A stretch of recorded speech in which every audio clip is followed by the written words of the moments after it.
My name is Rachel Wynn, and at my sister's corporate rooftop party, she looked me dead in the eye and said, "She fixes microwaves."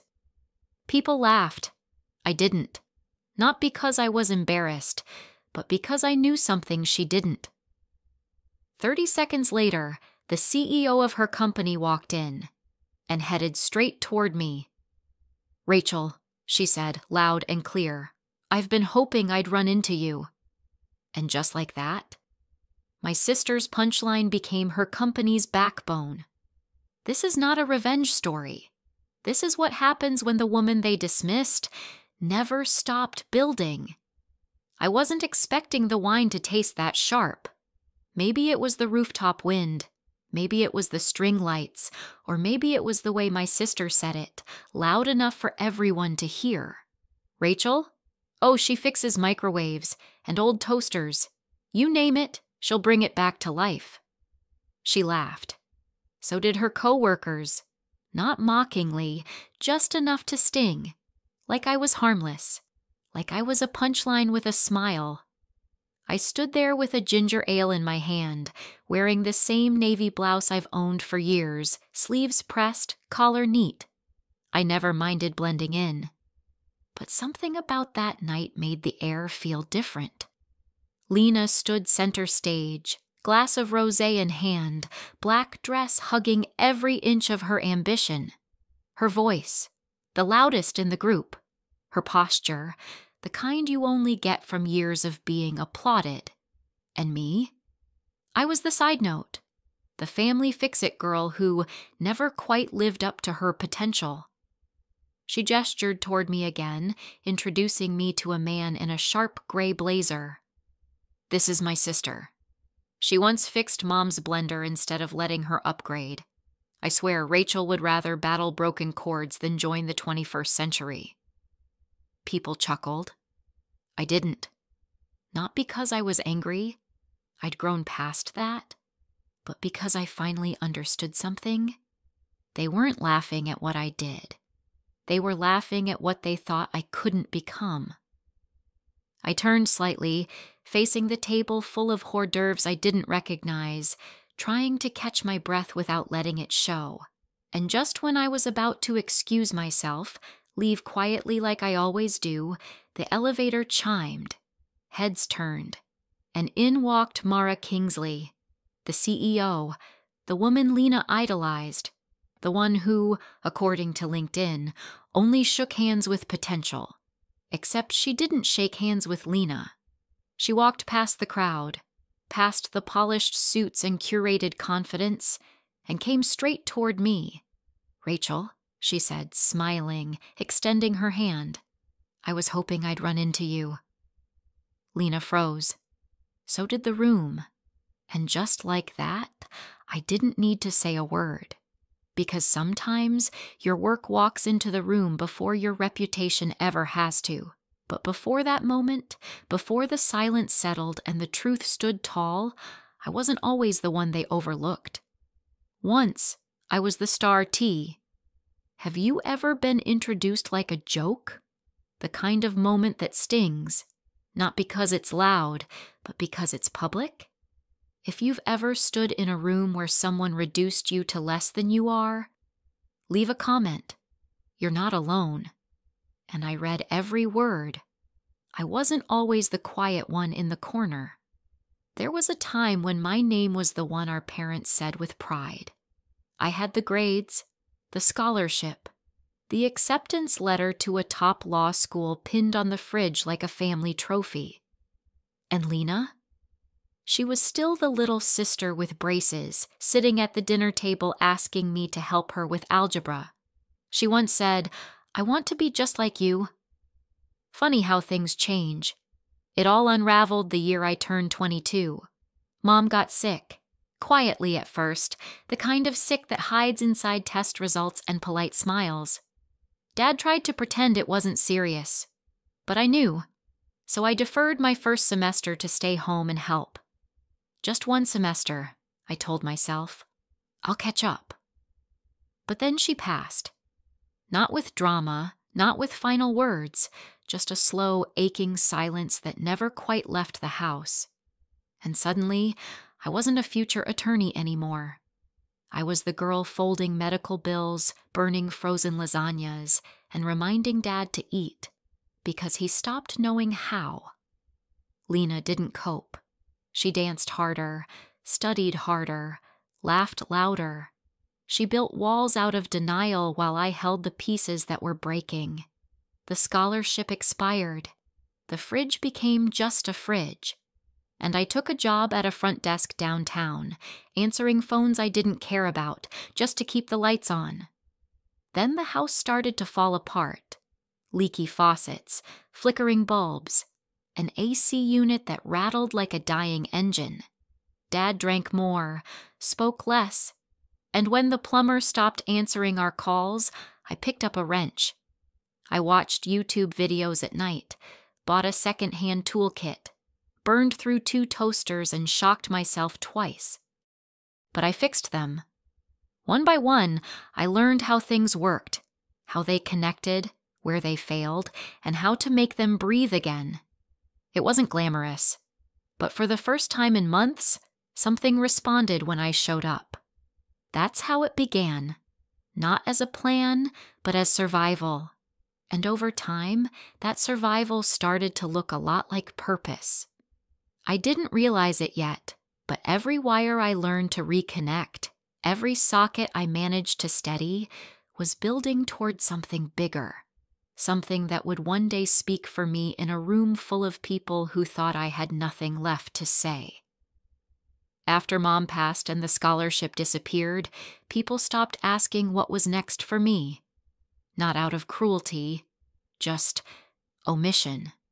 Like I'd been quietly written out of a story they'd already decided had no ending worth reading. Lena was winning scholarships of her own, getting featured in college newsletters, taking selfies at internships with views of city skylines. And me? I was learning how to rewire an old lamp at 2 a.m. because the hallway light kept sparking. It wasn't failure. It just didn't look like anything they could brag about at holiday dinners. The hardest part wasn't the noise. It was the silence. When no one calls, when no one checks, when even your father stops remembering your birthday because he's lost in a bottle and a grief he doesn't know how to speak. I kept the house standing, paid the bills, cleaned up after storms, fixed what broke. And when it all felt too much, I held a wrench. Not because I was strong, but because I had no choice. I remember one night, the kitchen sink wouldn't stop leaking. I sat on the cold tile floor, hands wet, tired, and thought, this isn't the life anyone imagined for me. But then again, whose imagination was I ever trying to live in? So I decided something. If I was going to be invisible, I'd at least be powerful in that invisibility. I'd learn. I'd get good. I'd become so precise, so capable, that even if no one clapped, I'd still be proud when I looked in the mirror. And I did. I burned out a hairdryer motor trying to solder a cracked circuit board. I shocked myself, again, learning about grounding wires. I messed up. A lot. But failure in a workshop feels different. It's quiet, isolated, fixable. And every time I figured something out, I wasn't just fixing a machine. I was rebuilding the part of myself they thought was gone. I wasn't chasing applause anymore. I was building something real, one that didn't need validation to exist. And soon, that quiet foundation would become the very thing that held someone else's company together, even when my own family had no idea. It started with a second-hand workbench and a paint-chipped "For Lease" sign on a quiet block between a laundromat and a tailor. The place smelled like old plaster and forgotten dreams. The floor creaked in 3 distinct spots, and the windows didn't quite close all the way. But I walked in with a box of tools and a name in mind. Win Repairs. Not glamorous, not clever, just mine. I didn't have investors. I didn't have sleek branding or a launch party. I had chipped nails, a toolkit, and 6 years of learning how to survive when no one clapped for you, so I sanded down the counters, hung up pegboards, painted the sign myself. Crooked letters, but bold. The first customer was a woman named Eileen. She brought in a coffee grinder that used to belong to her late husband. "I know it's silly," she said, "but it was his favorite. I just want to hear the sound again." I fixed it, gave it back 3 days later. She cried. Not because of the machine, because some part of her morning got to come back. That's when I understood. I wasn't just fixing things. I was helping people hold on. To memories, to rhythm, to whatever piece of normal life they still had. Word spread. Quietly. No ads. No viral posts. Just one neighbor telling another. Soon I had regulars. Elderly men with dusty radios, single moms with dying laptops, college kids panicking over broken hard drives. They didn't care what school I went to. They cared that I showed up, that I treated their broken things like they still mattered. The shop didn't look like much from the outside, but inside it buzzed with stories. Small ones, real ones, unpolished and true. And through a logistics contractor I never met in person, some of those stories began to reach places I never imagined. Places like corporate warehouses, barcode-labeled crates, and a company with 3 letters that would eventually change everything. While I was painting signs and unclogging soldering irons, Lena was being quoted in tech magazines. She posted about promotions, panels, podcasts. She wore tailored suits with the kind of confidence that comes from people clapping every time you speak, and at every family gathering, when they still happened, she dazzled. Talking about meetings with Mara, strategy decks, revenue growth. People nodded, admired, asked follow-up questions. Me? I handed someone a fixed space heater once at Thanksgiving. They smiled. Changed the subject. But what no one knew, not Lena, not our dad, not the relatives who forgot my birthday, was that behind the scenes, I was holding up part of Lena's empire. It started quietly, like most things do. Through a third-party logistics vendor, I began receiving small shipments from MK Tech Systems. No branding, just serial numbers and service tickets. Defective batches, minor refurbishments. I didn't ask questions. I just fixed them. Fast, precise, clean. The work was steady. The pay was honest. And each delivery helped me upgrade. Better tools, better storage, even a second part-time hire. We never missed a turnaround deadline. Sometimes I wondered, did Lena even know? That the company she bragged about, the one she said was redefining innovation, was depending in part on the quiet shop her sister ran on a cracked sidewalk in a forgotten zip code? I doubted it. Because when people are busy curating their spotlight, they rarely notice the scaffolding behind it. But I knew, and that was enough. I never told anyone. Not because it was a secret, but because it didn't need to be announced. Power doesn't always show up with noise. Sometimes it arrives on invoices, with results. I fixed hundreds of units, and every time someone mocked me for just fixing old junk, I smiled. Because I knew something they didn't. I wasn't climbing her ladder, I was building my own foundation, and that foundation was about to become visible, in the most unexpected place, at the most inconvenient moment. The invitation came on a Wednesday. A short text from Lena. "We're hosting a cocktail mixer next week. Come, might be fun." I stared at it longer than I should have. Not because I thought she meant it, but because something in me whispered, it's time. So I said yes. I arrived 10 minutes early. The rooftop was everything you'd expect from a rising tech firm.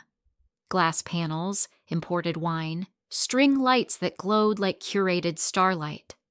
People in navy suits and nude heels floated between conversations like they'd rehearsed every gesture. And there I was, in a simple navy dress I'd owned for years. Clean, pressed, honest. I brought Lena a bag of locally roasted coffee she used to love in college. A peace offering. Or maybe just muscle memory. She didn't notice me at first. Too busy laughing, posing, radiating polish. When she finally did, her voice rose instinctively, like a spotlight turning on. "Rachel, you came!" Heads turned. And then came the moment. The one that always stings in places people don't see. She smiled wide and said, "Everyone, this is my sister. She's in hardware repair." It was soft, but deliberate. A label, tossed gently but meant to land hard. I nodded. "I run a repair and refurbishment shop." Lena laughed. "She's being modest. She can fix anything with a plug. She's like a walking warranty." People chuckled. Again. I didn't flinch. Not because it didn't hurt, but because I've learned. When someone's laughing at you, they never expect you to stay calm. She turned to introduce me to someone named Ben.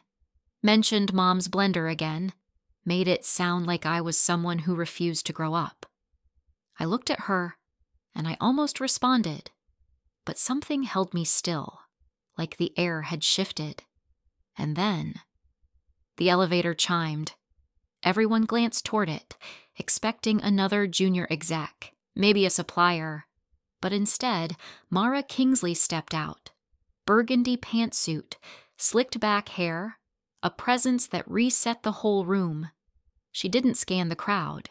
She didn't even look for Lena. She walked directly to me. "Rachel," she said, "I didn't expect to see you here." She held out her hand. I took it. Calm. Steady. "Neither did I replied. Behind me, I heard it. Lena's voice cracking. "Wait. You two know each other." Mara turned. "Rachel's shop is the reason your logistics teams maintained a 97% equipment turnaround. You've been using her services for 2 years. I assumed you knew." Silence. Lena blinked. I thought that was some third-party vendor." "It is," Mara said, "but they subcontract to her, and she's solved issues your internal teams couldn't even diagnose." The room stilled, like truth had just walked in and pulled the floor out from under everyone. I didn't gloat, didn't smile too wide, didn't say a word, because I didn't need to. The moment was already speaking for itself. But what came next, what Lena said after the laughter faded, was something I wasn't sure I'd ever hear. Not from her, not like that. The music came back, the conversations resumed, but something in the air had shifted. People glanced at me now, not with curiosity, but with recognition. Some offered polite nods. Others approached quietly, asking what kind of work I did, how long I'd been in business. I answered simply. I didn't elaborate. I didn't need to. The truth didn't need decoration. It just needed space. Lena stood off to the side, still, a full glass of wine untouched in her hand, her posture no longer perfect, her voice no longer leading the room. Eventually, I walked over, not to confront, not to provoke, just to close the distance we've both pretended didn't exist. She looked up. Her voice was lower now, less performative, more human. "Why didn't you ever say anything?" I paused, then looked her in the eye. Would it have made a difference? She didn't answer, and for once, silence wasn't a weapon. It was honesty. After a moment, she sighed. "I didn't mean to embarrass you. I didn't flinch. Yes, you did. Not cruel, not cold, just true. You just didn't expect it to backfire." She swallowed, then said the thing she'd clearly been holding. "I guess I always thought you gave up." I nodded slowly. A lot of people did. Then I added, steady and calm. "But no, Lena. I didn't give up. I rebuilt. She blinked, like it hadn't occurred to her that those were different things. I kept going. You never looked close enough to understand. You saw absence and assumed failure. But there's a difference between stepping back and building something that doesn't need your validation to stand. Lena looked around, then back at me. There was no sharpness in her anymore, just something softer. Maybe regret. Maybe confusion. Maybe both. I didn't see it, she whispered. I offered a small smile. That's okay. You weren't supposed to. And I meant it. Because I wasn't here to prove anything anymore. I was just here to stand, finally, in the place I built for myself. Mara passed by again as the night began to thin. This time, her voice was softer. No audience. No stage. Just two women who understood how much work it takes to hold something together when no one's watching. Your diagnostics reports, she said. They're cleaner than some of our senior engineers. I've looked at your logs. I nodded, quietly grateful. She handed me a card, sleek, embossed, heavy in the hand. If you ever want to skip the middleman, she said, we're hiring directly. I looked at it, didn't pocket it immediately, just held it there, between two fingers. It felt solid. Like a door I hadn't knocked on, but that had opened anyway. I thanked her, sincerely, and said, I'll think about it. But I already knew I wouldn't take it, because that night I'd already gotten everything I needed. Not a job, not a title, but clarity that the version of me people dismissed had never disappeared. She'd just been quietly becoming someone stronger. I left the party without fanfare. No dramatic exit, no final mic drop. Just a quiet goodbye and a deep breath. The card? It sits in my shop drawer now, beneath a stack of old receipts and instruction manuals. Not forgotten, not framed. Just there. A reminder that I didn't need to be discovered to matter. That some of us aren't meant to climb ladders. Some of us are meant to build solid ground, so others can stand. My shop is still open. Busier now. The exposure helped, sure. But that's not what I hold on to. What stays with me are the moments no one clapped for. The elderly man whose wife's mixer I brought back to life. The single mom who cried when I fixed her laptop in time for online exams. The teenager I hired last summer who now wants to start his own repair truck. Lena and I talk more these days, not like sisters who share secrets, but like people trying. People who've seen each other clearly for the first time. She hasn't mocked me since. Sometimes she even asks for advice. I give it, not because I need to, but because I've let go of needing anything from her at all. What I've learned? Respect doesn't arrive with applause. It arrives in the quiet, after everyone's done talking. And if you've been steady all along, you'll find it was never missing, just underestimated. So when people ask what I do now, I smile and say, I fix what's broken. And I don't just mean appliances. I didn't raise my voice. I didn't demand attention. I just kept building, and one day, the truth spoke for me. If this story made you feel seen, if you've ever been the one underestimated, hit that subscribe button. Not for me, for you. Because you deserve stories that reflect your strength, even in silence.